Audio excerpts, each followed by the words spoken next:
खमागणी दोस्तों, स्वागत है आप सभी का एक बार फिर से इस ऑनलाइन एजुकेशन प्लेटफॉर्म पर। और मैं स्वागत करने के लिए यहाँ पर तैयार हूँ, तत्पर हूँ। आज की क्लास हम शुरू करने वाले हैं कलेक्टिव नाउन के साथ में।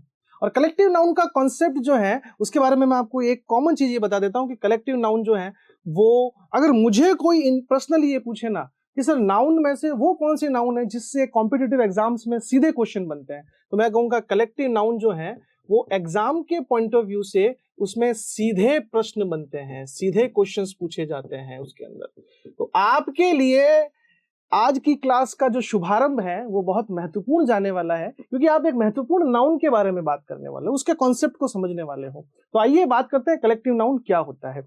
कलेक्टिव नाउन को समझाने के लिए ना मैं आपको एक चीज बताता हूँ। शादी में जब जाते हैं तो खाली प्लेट जब उठाते हैं और जब पूरे उस पंडाल में घूमते हैं तो हमारी प्लेट के अंदर मिठाई भी होगी, सब्जी भी होगी, रोटी भी होगी, चावल भी होंगे, अचार भी होगा, स्नैक्स भी होंगे। यानी कि हमारी वो जो थाली है ना वो अलग अलग चीजों से भरती है। कलेक्टिव नाउन भी कुछ वैसा ही काम करती है। कलेक्टिव नाउन का मतलब हो गया a collection of noun. Collection of noun, जिस तरह से आपकी थाली के अंदर अलग अलग खाने के आइटम होते हैं, कलेक्टिव नाउन के अंदर भी अलग अलग नाउन होती है। क्या होती है? अलग अलग नाउन होती है। और मैंने क्या बोला, एग्जाम के पॉइंट ऑफ व्यू से इसका सीधा इंपैक्ट होता है। कैसे?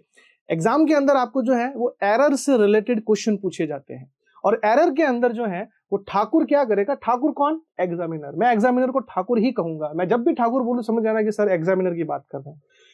तो एग्जाम के अंदर ठाकुर क्या करता है कि सेंटेंस में आपको कलेक्टिव नाउन दे देता है। क्या देता है? वो कलेक्टिव नाउन देता है, और जानबूझ करके उस कलेक्टिव नाउन के साथ में छेड़छाड़ करेगा। क्या करेगा? छेड़छाड़ करेगा। और अगर आपको वो छेड़छाड़ पकड़ में नहीं आई तो आप जो है उस वाक्य को गलत करोगे या छोड़ के आओगे। मगर आज के बाद कभी भी गलती नहीं करोगे। नहीं करोगे मतलब नहीं ही करोगे। तो देखते हैं कलेक्टिव नाउन क्या होती है, कैसे होती है। कलेक्टिव नाउन का मतलब क्या हो गया? अ कलेक्शन ऑफ नाउन, यानी कि एक ऐसा ग्रुप। कलेक्टिव नाउन क्या होगा? एक ग्रुप होगा। क्या होगा? ये एक ग्रुप होगा बड़ा सा, जिसके अंदर कई सारी अलग अलग नाउन होगी।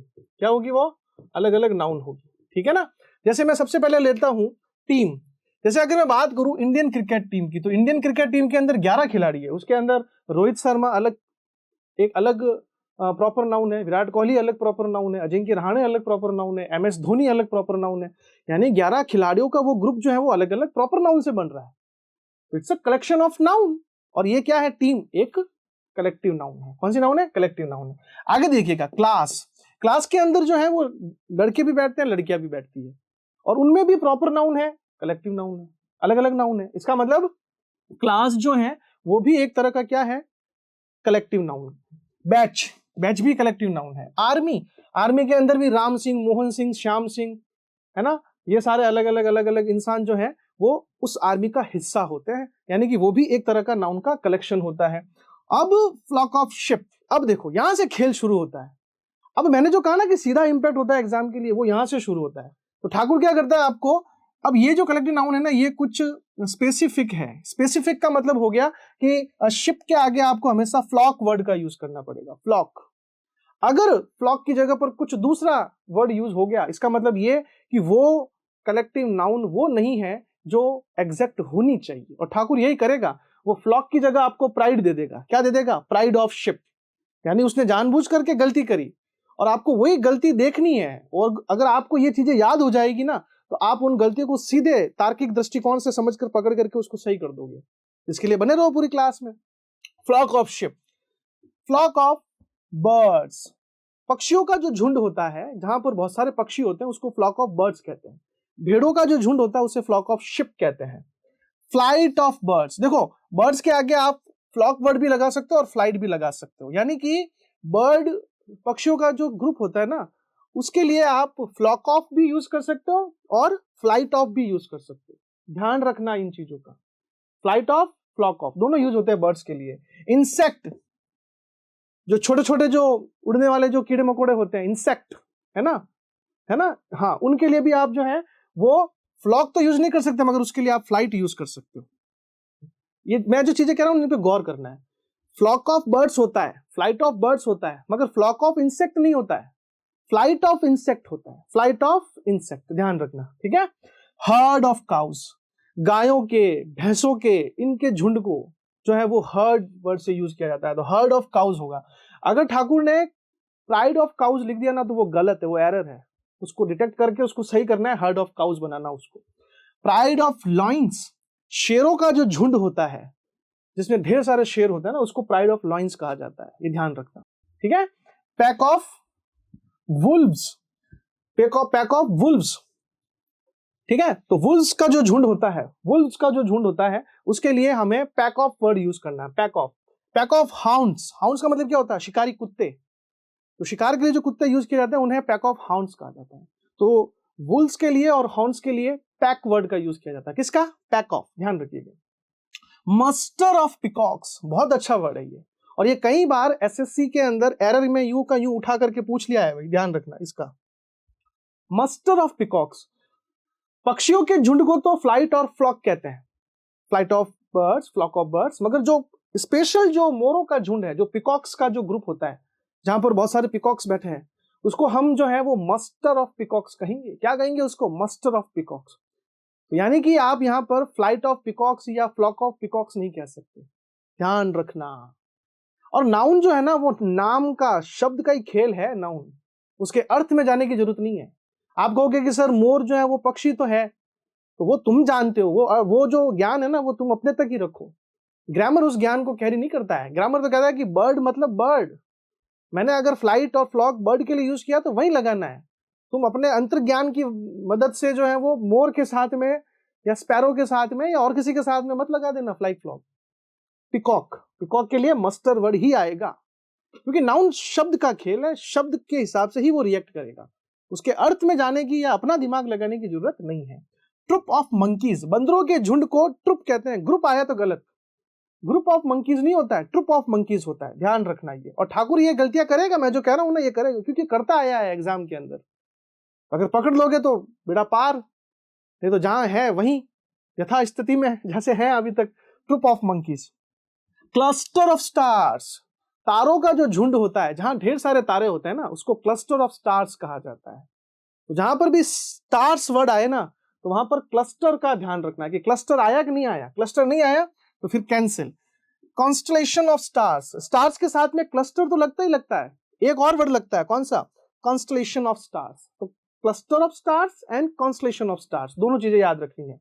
इसके अलावा एंथोलॉजी ऑफ पोम्स, पोम्स कविताओं का जो संग्रह होता है उसे एंथोलॉजी कहा जाता है, तो एंथोलॉजी ऑफ पोम्स होना चाहिए, ठीक है ना, ये ध्यान रखना है, एंथोलॉजी ऑफ पोम।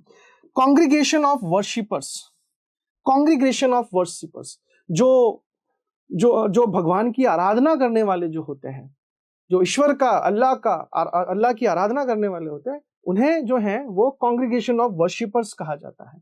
वो विशेष लोग होते हैं, है ना, कॉन्ग्रीगेशन ऑफ वर्शिपर्स। तो वर्शिपर्स के साथ जो है वो कॉन्ग्रीगेशन वर्ड जुड़ा हुआ है, कंफर्म है।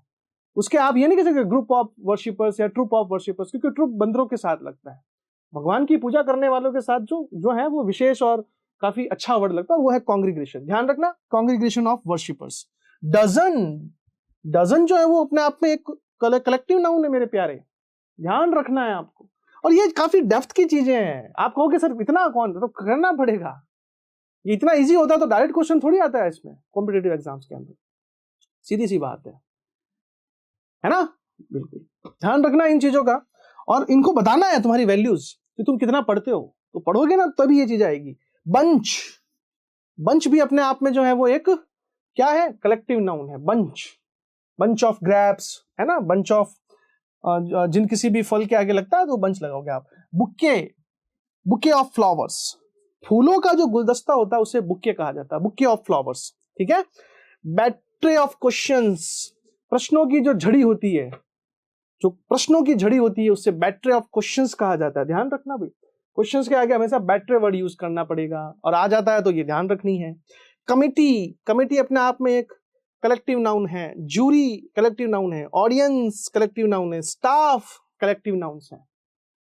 ये सारी वो नाउन्स जो कि कलेक्टिव की कैटेगरी में आती है, इनके लिए आप कलेक्टिव का ही कॉन्सेप्ट याद रखिएगा। अब सर क्या यही नहीं, इसके अलावा भी बहुत सारी है, तो आपको ये, मैं देखो मैं क्या हूं, मैं टीचर क्या होता है, मैं जैसे आपका बड़ा भाई हूं या आपका दोस्त हूं, तो मैं आपको रास्ता बता सकता हूं, उस पर चलना आपका काम है। तो कलेक्टिव नाउन का मतलब ये नहीं कि मैं आपके लिए सारी की सारी लेके आ जाऊंगा। हाँ हाँ, वो है कि हम पीडीएफ के अंदर जरूर डाल देंगे ये सारी चीजें, वो अलग बात है। मगर क्लास के अंदर अगर मैं सारी कलेक्टिव नाउन के ऊपर डिस्कस करने लगा ना, तो एक पूरी क्लास इसी में चली जाएगी। तो कलेक्टिव नाउन जो है वो इंपॉर्टेंट है, वो किस किस तरह से क्वेश्चन, अब ये जो मैंने लिए ना, ये मैंने क्वेश्चन जो है वो बोर्ड, ये जो मैंने वर्ड लिए ना, ये कॉम्पिटिटिव एग्जाम्स में पूछे गए वर्ड्स हैं सारे, तो ये मैंने वहां से उठाए हैं आपके लिए। मगर इसके अलावा भी कलेक्टिव नाउन्स का ये जो कॉम्बो पैक होता है ना, ये जो एक दूसरे के साथ में जो वर्ड जुड़कर बनते हैं, है ना, जैसे ये pack of Wolves, pack of horns, है ना, प्राइड ऑफ लॉइंस, तो ये आपको और भी याद करना है क्योंकि ये बहुत सारे हैं। अब आप कहोगे सर कहाँ से करें, तो मैं आपको कहूंगा कि कई सारी ऐसी गाइड्स होती हैं जिसके अंदर आपको ये सारी जो है वो रटे रटाई मिल जाएगी। जैसे लुशिएंट एक बहुत अच्छी है, अगर आप एसएससी लेवल की अगर तैयारी करना चाहे तो आपको लुशिएंट के अंदर जो आपके कलेक्टिव नाउन का जो पूरा कलेक्शन है, उसको आपको एक बार के लिए रट लेना है, रट्टा मार लेना है, क्योंकि उसमें समझने वाली कोई बात नहीं है। और देखो सीधी सी बात है भाई, एक अच्छा स्टूडेंट वही होता है जो समझने की चीज को समझता है और रट्टे मारने की चीज को रट्टा मारता है। तो लुशिएंट उठाओ आज से ही, और जितनी भी कलेक्टिव नाउन है सबको रट डालो, किसके साथ क्या लग रहा है वही ध्यान रखना, ठीक है। चलिए, अच्छा एक चीज और सुनो, देखो कलेक्टिव नाउन की बात कर रहे हैं ना, तो मैं आपको एक बहुत अच्छी कलेक्टिव नाउन बताता हूं। देखो सुनो इधर, एक कलेक्टिव नाउन होती है जिसको कहते हैं पार्लियामेंट्री ऑफ आउल्स। क्या? पार्लियामेंट्री ऑफ आउल्स, उल्लुओं का झुंड। क्या है? झुंड। जो उल्लुओं का झुंड होता है ना, जैसे मोरों के झुंड को मस्टर ऑफ पिकॉक्स कहते हैं, वैसे उल्लुओं के झुंड को पार्लियामेंट्री ऑफ आउल्स कहते हैं।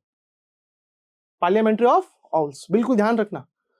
अब आपको देख करके एक चीज याद आई होगी, आई नहीं आई? ध्यान रखना, भारत की जो संसद है ना, भारत की संसद, उसको पार्लियामेंट्री कहते हैं। भारत की संसद को पार्लियामेंट्री कहते हैं। अब आप कहोगे कि सर पार्लियामेंट्री तो उल्लुओं के झुंड को कहते हैं, इसका मतलब कि संसद में बैठने वाले सारे उल्लू है क्या? मैं नहीं कह रहा भाई, मैंने नहीं कहा, मैं ये नहीं कह रहा हूं कि पार्लियामेंट्री में संसद में बैठने वाले सारे उल्लू है। संसद में बैठने वाले तो सारे नेता है भाई, और नेता जो है वो सारे काफी सम्माननीय होते हैं हमारे लिए, वंदनीय होते हैं हमारे लिए, हमारे देश चलाते हैं, हमारा राष्ट्र चलाते हैं तो वो उल्लू कैसे हो सकते हैं? मैं नहीं कह रहा हूं ऐसा, है ना, मेरे ऊपर बिल्कुल भी जो वो गुल्लक नहीं फोड़ोगे इसका। हाँ, मैं ये जरूर कह रहा हूं कि उल्लुओं के झुंड को पार्लियामेंट्री कहते हैं। इसके पीछे बड़ी रोचक कहानी सुना देते हैं आपको। चलो, एक्चुअल में क्या है कि आउल्स जो है ना, उल्लुओं को जो है वो अमेरिका की जो पौराणिक कथाएं हैं, अमेरिका, जैसे हमारे भारत के अंदर भी कई सारी पुरानी कथाएं हैं, भगवान राम की, कान्हा की, और भी कई सारी कहानियां हमारे यहाँ पर प्रचलित हैं, वैसे ही अमेरिका के अंदर अमेरिका की जो पौराणिक कथाएं हैं, अमेरिका की पौराणिक कथाओं के अंदर उल्लू को जो है वो विद्वान जीव की कैटेगरी में रखा जाता है। यानी कि उन कहानियों में उल्लू को जो है वो विद्वान पक्षी माना जाता है। अगर आपने नोटिस किया होगा तो अमेरिका के अंदर बनने वाले जितने भी कार्टून सीरीज हैं, चाहे वो सिम्बा है, चाहे वो जंगल बुक है, आप किसी में भी उठाकर देख लो, उल्लू जो है वो आपको या तो जंगल का साइंटिस्ट मिलेगा या जंगल का टीचर मिलेगा। या तो वो बच्चों को पढ़ाता हुआ दिखेगा उसके अंदर, या तो उल्लू को टीचर बताएंगे, या अरे उल्लू मतलब हम उल्लू नहीं है भाई, ध्यान रखना। हाँ, ऐसा नहीं कि सर आप भी टीचर हो, आप भी उल्लू हो, ऐसा नहीं कहना। तो या तो उल्लू को जंगल का टीचर बताएंगे या उसको साइंटिस्ट बताएंगे। अमेरिका की किसी भी कार्टून सीरीज के अंदर उल्लू को जो है वो नॉर्मल कैटेगरी में नहीं रखते वो लोग, ध्यान रखना ये चीज। क्यों? क्योंकि अमेरिका के पौराणिक कथाओं के अंदर उल्लू को जो है वो विद्वान जीवों की श्रेणी मानते हैं। उनको ऐसा मानना है कि उल्लू जो है वो दूसरे पक्षियों से काफी विद्वान है, होशियार है। जब सब सोते हैं तो वो जगता है, कम बोलता है ना, हमेशा अपने चिंतन में रहता है, काफी सतर्क है हर चीज से, इस तरह से। अब प्रॉब्लम क्या हुई? प्रॉब्लम ये हुई कि हमारा जब संविधान बन रहा था ना, तो हमारे बाबा साहब आम्बेडकर जो है वो कहते हैं कि जब संविधान बना रहे थे तो वो पूरी दुनिया के अलग अलग हिस्सों में जाकर के वहां की अच्छी अच्छी बातों को उठा कर ला रहे थे। इसी सिलसिले में बाबा साहब आम्बेडकर जो है वो अमेरिका पहुंच जाते हैं, और अमेरिका जब वो जाते हैं तो उनको लगता है कि यार अमेरिका के अंदर जो है ये संसद वाला सीन काफी बढ़िया है यार, क्योंकि पार्लियामेंट्री जो है वो अमेरिकन वर्ड है, ध्यान रखना। तो उन्होंने कहा कि यार ये संसद का ये अमेरिका में जो ये संसद वाला कॉन्सेप्ट है ना, ये बढ़िया जोरदार है, और वो उस संसद के कॉन्सेप्ट को उठा करके भारत में ले आते हैं, और उस संसद के कॉन्सेप्ट के साथ ही भारत में आ जाता है एक नया वर्ड, पार्लियामेंट्री। अब बाबा साहब आम्बेडकर को उस समय ये पता नहीं था कि उल्लुओं के झुंड को पार्लियामेंट्री कहते हैं। तो अमेरिका के अंदर अमेरिका के लोगों का ऐसा मानना है कि वहां के संसद में बैठने वाले जितने भी नेता है ना, वो सारे उल्लू की तरह प्रखर बुद्धि वाले हैं, जो वहां के शासन को चलाते हैं, जो वहां के साम्राज्य को चलाते हैं, जो वहां के मैनेजमेंट को चलाते हैं। इसलिए वो उन्हें उल्लू की उपाधि देते हैं, जो कि उनके राष्ट्र में एक बुद्धिजीवी पक्षी माना जाता है। मगर उसका उल्टा भारत में है। भारत के अंदर जो मूर्ख लोग होते हैं ना, उसको उल्लू कहा जाता है। मूर्ख लोगों को उल्लू कहते हैं भारत के अंदर। तो बाबा साहब आम्बेडकर शब्द तो उठाकर ले आते हैं, मगर वो उसका मीनिंग जो है ना, वो कंट्री के साथ बदल जाता है। आई बात समझ में? तो इसीलिए पार्लियामेंट्री संसद जो है उसे पार्लियामेंट्री इसीलिए कहा जाता है क्योंकि उसके अंदर बैठने वाले जो व्यक्ति विशेष हैं वो सारे के सारे जो है वो उल्लू की तरह बुद्धिजीवी है। मगर ये कॉन्सेप्ट कहाँ का है? ये अमेरिका का कॉन्सेप्ट है। भारत के अंदर सबसे मूर्ख जो होता है उसको उल्लू कहते हैं। मगर मैं फिर भी ये नहीं कह रहा हूं कि पार्लियामेंट्री में बैठने वाले सारे उल्लू हैं, ठीक है? तो पार्लियामेंट्री ऑफ ऑल्स जो है ना, वो भी एक कलेक्टिव नाउन है, इसका ध्यान रखना, ध्यान रखना। तो कभी भी उल्लू अगर आ जाए, ऑल्स आ जाए, तो उसके आगे पार्लियामेंट्री वर्ड यूज करना, ठीक है? चलो आगे चलते हैं। देखिए, तो कलेक्टिव नाउन हो गई। कलेक्टिव के बाद में अब हम चलते हैं हमारे कॉमन नाउन की तरफ। कहां चलते हैं? कॉमन नाउन की तरफ। कॉमन नाउन क्या होती है? अच्छा देखो, कलेक्टिव नाउन के अंदर मैंने आपको एक चीज बताई नहीं भाई, क्या कि कलेक्टिव नाउन के साथ साथ हमको किन किन बेसिक चीजों का ध्यान रखना है। तो क्या ध्यान रखेंगे? एक तो ये कि कलेक्टिव नाउन जो है वो सिंगुलर एंड प्लूरल दोनों ही होती है। मगर एक चीज का ध्यान रखना, जनरली वो सिंगुलर ही काउंट होती है। कलेक्टिव नाउन जनरली सिंगुलर ही काउंट होती है। प्लूरल वो किसी विशेष क्राइटेरिया में काउंट होती है। वो मैं आपको एक टॉपिक आएगा सब्जेक्ट वर्ब एग्रीमेंट, उस समय बताऊंगा। और खैर सुन ही लो थोड़ा सा कि ये सारी जो नाउन है ना, कलेक्टिव नाउन, ये जनरली सिंगुलर होती है। इनको आप कभी भी यूज करोगे जनरल बेस पर, तो आप इसको सिंगुलर फॉर्म में यूज करोगे। मगर आप जब कभी भी इन्हें किसी अलग अलग हिस्सों के लिए यूज करते हो, जैसे कि सपोज करो कि टीम, तो टीम अगर खेलने जाएगी ना तो वो एकजुट होकर जाएगी। अगर टीम का यूज अगर आप कह रहे हो कि भाई टीम खाना खा रही है, तो खाना खाना उनका लक्ष्य नहीं है, वहां पर टीम का जो है वो उनका इंडिविजुअल काम हो गया। तो जहां ग्रुप का इंडिविजुअल हो जाता है ना, तो वहां पर वो प्लूरल बन जाती है, ये ध्यान रखना है। मगर ये रहती जनरली सिंगुलर है, इसीलिए हम कहेंगे कि ये सिंगुलर और प्लूरल दोनों होती है। इस कॉन्सेप्ट को मैं आपको सब्जेक्ट वर्ब एग्रीमेंट के अंदर बकायदा बहुत ही अच्छी तरह से डिफाइन करूंगा, ध्यान रखना ये चीज, और याद दिलवाना है आपको मुझे उस टाइम। दूसरी बात ये ध्यान रखना कि इसके आगे अगर ये सिंगुलर रहेगी तो हम इसके आगे सिंगुलर वर्ब यूज करेंगे, और प्लूरल रहेगी तो प्लूरल वर्ब यूज करेंगे। दूसरी ये, इसके साथ में जो है वो आर्टिकल लगते हैं। आर्टिकल का यूज किया जाता है, ए एन का यूज भी किया जाता है, द का यूज भी किया जाता है। तो ये इसके दो बेसिक अलग से चीजें याद रखनी है। क्या क्या? जनरली जो है वो सिंगुलर होती है, मगर कई जगह जो है वो प्लूरल फॉर्म में भी यूज की जाती है। जब ये प्लूरल फॉर्म में यूज की जाएगी तो इसके साथ में वर्ब जो है वो प्लूरल यूज की जाती है। जब ये सिंगुलर फॉर्म में यूज की जाती है तो इसके साथ में वर्ब जो है वो सिंगुलर यूज की जाती है मेरे दोस्त, ठीक है? तो ये दो चीजें आपको इसके साथ ध्यान रखनी है। अब हम बढ़ जाते हैं अगले कॉमन नाउन की तरफ। कॉमन नाउन का मतलब होता है एक ऐसा ग्रुप जिसके अंदर जितने भी एलिमेंट है, मेंबर है, वो सभी एक कॉमन क्वालिटी कैरी करे। क्या करे? कॉमन क्वालिटी कैरी करे। यानी कि ऐसा ग्रुप जिसके अंदर जो सदस्य, जो मेंबर, जो एलिमेंट है, उन सभी में एक कॉमन चीज हो, एक समानता हो। कैसे? स्टूडेंट्स। अब स्टूडेंट्स जो वर्ड है ना, मैंने क्या कहा, नाउन शब्दों का खेल है। इसके अंदर मत जाना कि सर बॉयज गर्ल्स फलाना ढिमका पूछना, नहीं, सिर्फ वर्ड पर फोकस करो, क्योंकि नाउन सिर्फ शब्द का खेल है। कॉम्पिटिटिव एग्जाम्स में नाउन जो आएगी ना, वो उसको आपको सिर्फ शब्द के बेस पर ही आंकना है, मीनिंग वगैरह में मत घुस जाना गलती से भी। स्टूडेंट्स, स्टूडेंट्स जो है कॉमन चीज क्या होती है उसमें, चाहे लड़का हो या चाहे लड़की हो, वो पढ़ने के लिए आता है। तो जो पढ़ने आता है वही स्टूडेंट कहलाएगा। तो ये उनके अंदर एक कॉमन चीज है। तो स्टूडेंट जो है वो कॉमन नाउन की कैटेगरी में आती है। वुमेन, महिलाओं की तरह क्वालिटी रखने वाली सारे जो जीव है, वो सारी वुमेन जो है, वो कहने का मतलब वुमेन कहलाएगी। महिलाओं की जो क्वालिटी, जो समानताएं होती है ना, वो जिस प्राणी में पाई जाती है, वो सारी, जैसे महिला की तरह दिखने वाली जो और जीव होंगे वो सारी वुमेन कहलाएगी, है ना? महिलाओं की तरह, यानी महिलाओं की तरह अपने पतियों को परेशान करने वाले जितने भी जीव है ना, वो सारे के सारे जो है वो वुमेन की कैटेगरी में आएंगे।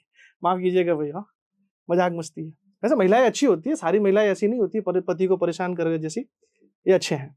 देखिए इधर, मैन, इंसान की तरह, पुरुष की तरह, पुरुष की तरह क्वालिटी रखने वाले सारे जो जीव है, जीव मात्र है, हम बिल्कुल जीव मात्र, बेचारे हैं, दयालु, हमारे ऊपर दया करिए। तो जितने भी मैन की क्वालिटी रखने वाले वो सारे कॉमन नाउन में आएंगे, है ना।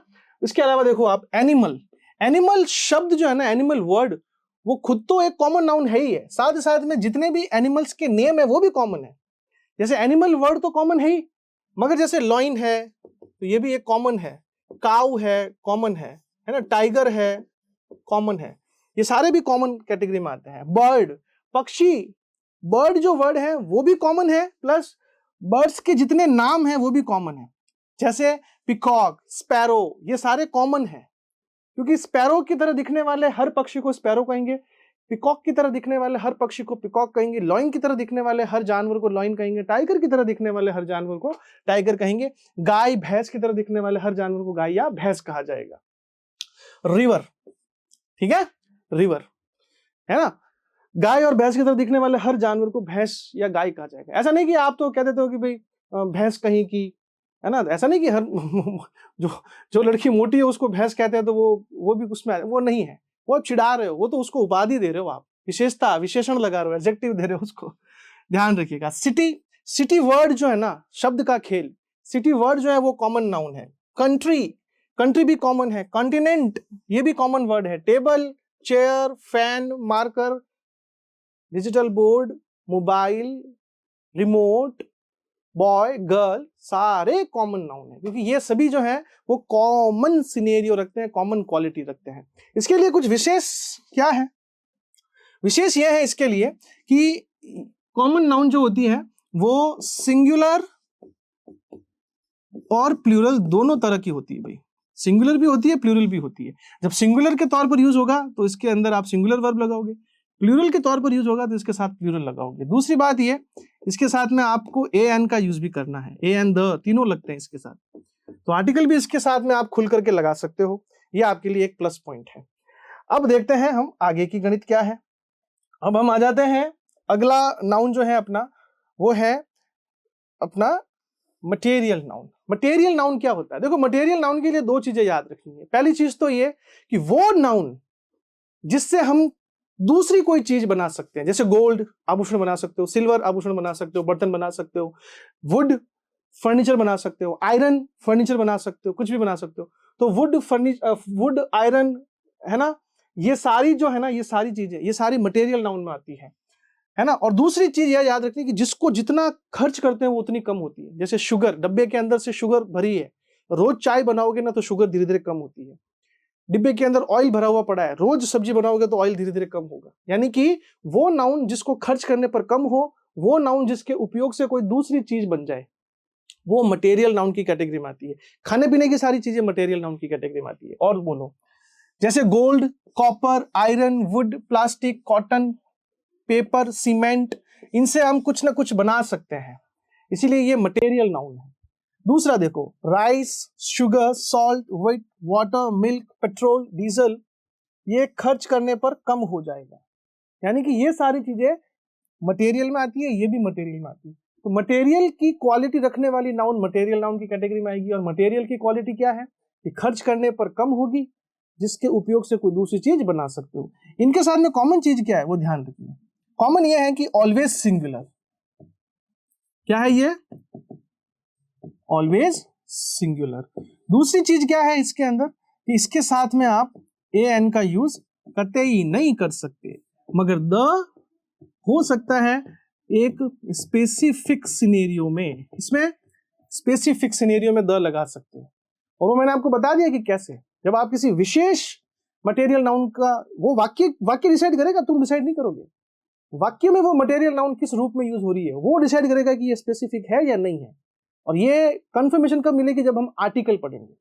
आर्टिकल के अंदर मैं आपको श्योरली बता दूंगा कि यहाँ मटेरियल नाउन के पीछे द क्यों लग रहा है कि नहीं लग रहा है, कैसे लगाना है, कैसे नहीं लगाना है, वो आप उसका वेट करो थोड़ा। देखो इधर तो ऑलवेज सिंगुलर है ना, ए एन और द का, ए एन का यूज तो बिल्कुल नहीं होता है, द का यूज होता है, मगर वो स्पेसिफिक सिनेरियो में होता है। ठीक है, इनके साथ हमेशा सिंगुलर वर्ब का ही यूज किया जाएगा, क्योंकि ये हमेशा सिंगुलर है, इसलिए वर्ब भी इनके साथ सिंगुलर लगती है। कौन सी वर्ब लगेगी इनके साथ, सिंगुलर वर्ब यूज की जाएगी। कैसी वर्ब है, सिंगुलर वर्ब यूज करेंगे इसके साथ में। ठीक है, चलो भाई आगे बढ़ते हैं। और ये है लास्ट नाउन हमारी, जो है एब्स्ट्रैक्ट नाउन। एब्स्ट्रैक्ट नाउन क्या है? एब्स्ट्रैक्ट नाउन वो नाउन होती है जो दिखाई नहीं दे, जो दिखाई न दे। ऐसी नाउन जिसका नाम तो होता है मगर उसकी फिजिकल एग्जिस्टेंस ही नहीं होती है। तो इसकी फिजिकल एग्जिस्टेंस ही नहीं होगी, है ना, तो इसके अंदर जितने भी ह्यूमन इमोशंस होते हैं, मानवीय भावनाएं जितनी भी है, वो सारी की सारी एब्स्ट्रैक्ट नाउन में आएगी। जैसे pain, sorrow, joy, excitement, anger, ये सारी की सारी जो है वो कैसी नाउन है? एब्स्ट्रैक्ट नाउन है। इसके अलावा क्वालिटीज, जो ह्यूमन क्वालिटीज होती है, जो मानवीय क्वालिटीज हैं, जो इंसानों की योग्यताएं हैं, वो सारी एब्स्ट्रैक्ट नाउन में आएगी। जैसे honesty, beauty, purity, wisdom, bravery, है ना, काउडिस, ये सारी की सारी जो है वो इंसान के गुण हैं। तो इंसान के गुण, इंसानी गुण और इंसानी क्वालिटीज, ये सभी जो है वो एब्स्ट्रैक्ट नाउन के अंदर आती है। इसके अलावा जो कॉन्सेप्ट और आइडियाज होते हैं, जैसे टाइम, ट्रुथ, मोरालिटी, ड्यूटी, है ना, ये सब के सब जो है वो सारे एब्स्ट्रैक्ट नाउन में आते हैं। जैसे स्टेट्स या कंडीशन, स्टेट्स का मतलब होता है अवस्था, यहाँ स्टेट का मतलब क्या लेंगे? अवस्था, राज्य नहीं, अवस्था। और स्थिति, वो भी एब्स्ट्रैक्ट नाउन में है। जैसे पॉवर्टी, गरीबी, freedom, slavery, unemployment, youth, childhood, adolescence, ये सारी जो है वो एब्स्ट्रैक्ट नाउन है ना, ध्यान रखिएगा। जैसे हमारी कंडीशन अभी बेरोजगारी में है हम लोग, अभी हम जीवन की जो नैया है उसके खिवैया बन करके उसको पार लगाने की कोशिश कर रहे हैं। तो बेरोजगारी जो वर्ड है ना, ये अनएम्प्लॉयमेंट, ये एब्स्ट्रैक्ट नाउन में आती है, क्योंकि वो हमारी अवस्था को बता रही है। क्या बता रही है? अवस्था को। अब यहाँ ध्यान रखिएगा कि एब्स्ट्रैक्ट नाउन जो है वो मोस्टली डिफाइन करने का तरीका क्या है। तो ये एक ट्रिक कह सकते हो। तो most ending of abstract noun, यानी कि एब्स्ट्रैक्ट नाउन की जो एंड है वो मोस्टली ज्यादातर TY, TH, CE, RESS, MENT, hood, ship, ISM या एज, इन वर्ड्स के साथ में खत्म होती हुई दिखाई देती है। और मैं तो ये कहूंगा कि ये सिर्फ मदद है, हेल्प एक तरह की, इसे कॉन्सेप्ट नहीं बना सकते हम। कॉन्सेप्ट तो नहीं कहूंगा मैं इसको, ये तो सिर्फ मदद है। कॉन्सेप्ट तो यही है बस, आइडियाज, कॉन्सेप्ट, स्टेट, कंडीशन, है ना, ये सारी चीजें एब्स्ट्रैक्ट नाउन है। हमारी इंसान की जो क्वालिटी है, इंसानी गुण है, इंसानी इमोशंस है, ह्यूमन इमोशंस है, सारे एब्स्ट्रैक्ट नाउन है। एब्स्ट्रैक्ट नाउन के अंदर एक्स्ट्रा क्या है? ये कि ऑलवेज सिंगुलर, ये भी आपके ऑलवेज सिंगुलर होते हैं, हमेशा ध्यान रखिएगा। इनके साथ में वर्ब जो है वो सिंगुलर वर्ब ही यूज की जाएगी आपके साथ, आपके अकॉर्डिंग। दूसरी बात ये, इसके साथ में ए और एन का यूज तो कतई नहीं करना है गलती से भी, मगर द जो है वो इसके साथ लग जाता है तब जब वो किसी स्पेसिफिक क्राइटेरिया को शो करे। तो यह है आपके एब्स्ट्रैक्ट नाउन। तो नाउन की शुरुआत हमने जो है वो करी थी प्रॉपर नाउन से, फिर हम कलेक्टिव पर गए, फिर हम कॉमन पर गए, फिर हम मटेरियल पर आए, फिर हम एब्स्ट्रैक्ट पर आए। तो अभी तक जो है आज की इस क्लास के साथ ही हमारा नाउन वाला जो पोर्शन है, जो बेसिक नाउन है, मैंने क्या कहा, अभी नहीं छोड़ने वाला हूं। ये तो बेसिक चीजें हैं, ये तो छोटे छोटे कॉम्पिटिटिव एग्जाम्स में पूछेंगे आपसे। या फिर मैं यूं कहूं कि जब आप SSC CGL जैसे बड़े लेवल के एग्जाम में बैठोगे ना, तब ये बेसिक चीजें आपके वहां पर आपकी मदद करेगी। क्योंकि लैंग्वेज क्या है पता है आपको? लैंग्वेज के जितने भी पोर्शन या कॉन्सेप्ट होते हैं ना, वो उन फूलों की तरह होते हैं जो एक एक करके जुड़ जुड़ करके आपके लिए सफलता की माला पिरोते हैं। यानी कि लैंग्वेज में कभी भी सिलेबस के बेस पर अगर एग्जाम बैठे ना, ऑन द मूव गिरोगे तुम। ये नहीं कि मैंने नाउन पढ़ लिया तो मैं आर्टिकल दिमाग में नहीं लाऊंगा, मैं सिर्फ नाउन पे फोकस करूंगा, या मैं एक्टिव पैसिव वॉइस पढ़ रहा हूं तो मैं आर्टिकल को नहीं पढ़ूंगा। नहीं, लैंग्वेज की सबसे बड़ी प्रॉब्लम यही तो है, और यही चीज स्टूडेंट को समझ में नहीं आती है। स्टूडेंट क्या करता है, जो सिलेबस पढ़ेगा उसी के कॉन्सेप्ट पर फोकस होकर लगाएगा।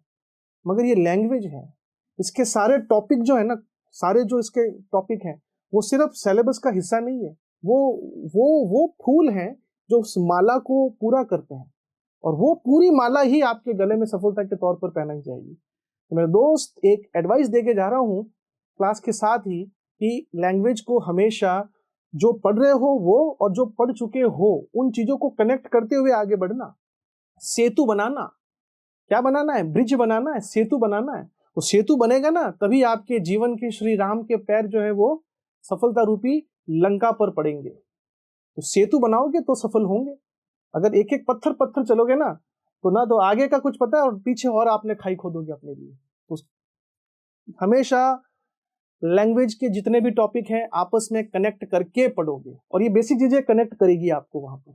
और ये मैं कह रहा हूँ, सुन लेना कि मैं किसी नॉर्मल यूट्यूबर्स की तरह या टीचर की तरह आपके सामने नहीं आया हूँ। मैं आपके एक भाई की तरह, आपके एक परिवार की तरह आपके सामने खड़ा हूँ। और मैं जो चीजें कह रहा हूँ ना, वो बेशक आप एग्री भी करोगे उसके साथ, आपको लगेगा कि हाँ यार, हम ये गलतियां करते हैं।